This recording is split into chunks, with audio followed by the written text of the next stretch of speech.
তো গাইস, আজকে রান্না করব কই মাছ, জ্যান্ত কই মাছ। কই মাছ কাটতে খুবই কষ্ট।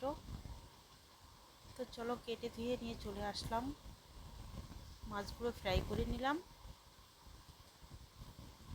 মাছ ভাজা তেলের মধ্যে দিয়ে দিলাম সামান্য কালো জিরে, আর এখানে পেস্ট করে নিয়েছি আদা, রসুন, পেঁয়াজ, কাঁচা লঙ্কা, গোলমরিচ। কই মাছের ঝোলে একটু গোলমরিচ দিলে খেতে ভালো লাগে। পাতলা ঝোল করব। তো মশলাটাকে এবার ভালো করে কষিয়ে নিব। নুন হলুদ দিয়ে দিয়েছি।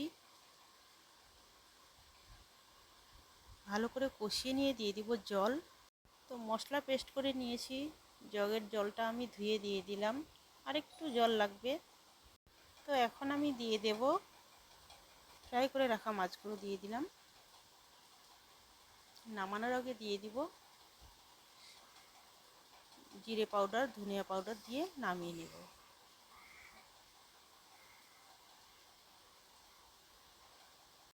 তো এবার নামিয়ে নেব।